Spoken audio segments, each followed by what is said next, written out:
आज आपण एका अशा घटनेबद्दल बोलणार आहोत जिथे आनंदाची जागा म्हणजे एक सेलिब्रेशनचं ठिकाण एका क्षणात दुःखाच्या खाईत बदललं. हो. उत्तर गोव्यातल्या एका नावाजलेल्या नाईट क्लबमध्ये शनिवारी मध्यरात्री जी भीषण आग लागली त्याबद्दल आपण बोलतोय. आपल्याकडे ज्या बातम्या आणि रिपोर्ट्स आले आहेत त्यानुसार ही घटना खूपच मोठी आहे. आणि आज आपलं काम फक्त काय घडलं हे सांगणं नाहीये, तर त्या घटनेच्या मुळाशी जाऊन असं का घडलं हे समजून घेणं. कारण जी आकडेवारी समोर येते ती खूप धक्कादायक आहे. 23 लोकांचा जीव गेलाय. चला तर मग थेट विषयातच जाऊया. गोव्यातील आरपुरा गावात बिर्जीबाई रोमिओ लेन नावाचा हा क्लब होता. होता म्हणजे आहे. हो, आहे. तिथे मध्यरात्रीनंतर एका सिलेंडरचा स्फोट झाला आणि मग बघता बघता आगीने रौद्ररूप घेतलं. पोलिसांपर्यंत माहिती पोचायलाच रात्रीचे 12:04 झाली होती. म्हणजे तोपर्यंत बराच वेळ गेला होता.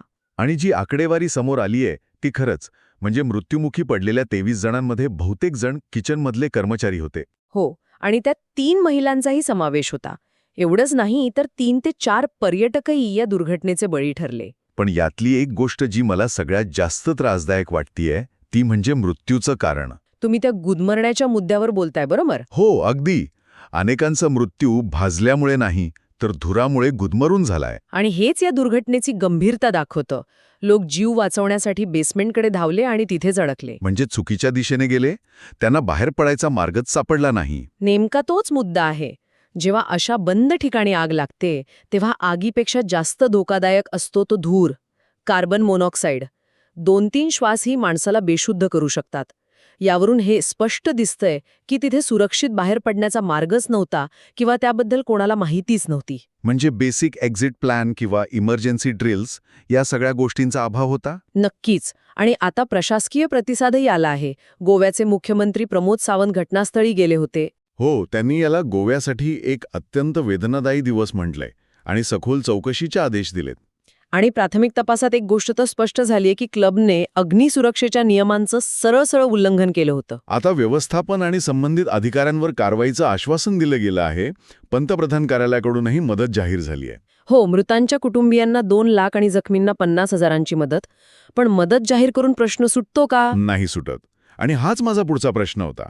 ही घटना फक्त एका क्लबच्या चुकीमुळे घडली की यामागे काहीतरी मोठं आहे? आणि हाच खरा महत्वाचा प्रश्न आहे की नाही. स्थानिक आमदार मायकल लोबो यांनी आता गोव्यातल्या सगळ्याच क्लब्सच्या सेफ्टी ऑडिटची मागणी केली आहे. जी करायलाच हवी. हो, कारण गोवा हे फक्त एक राज्य नाही, ते पर्यटनाचं एक मोठं केंद्र आहे. एन सीझनमध्ये अशी घटना घडते तेव्हा तिथल्या आस्थापना किती बेजबाबदार आहेत हे समोर येतं. आणि पर्यटकांच्या सुरक्षेचा मुद्दा ऐरणीवर येतो. गोव्यासारख्या ठिकाणी जिथे पर्यटन हाच मुख्य उद्योग आहे तिथे अनेकदा व्यवसायाचा वेग आणि सुरक्षितेचे नियम यात एक स्पर्धा लागलेली दिसते आणि त्यात नेहमी सुरक्षाच मागे पडते. बरोबर. हा पॅटर्न आपल्याला नवीन नाहीये. अजिबात नाही. दिल्लीतील उपहार सिनेमाची दुर्घटना आठवा किंवा मुंबईतील कमला मिल्सची आग. तिथेही हेच चित्र होतं.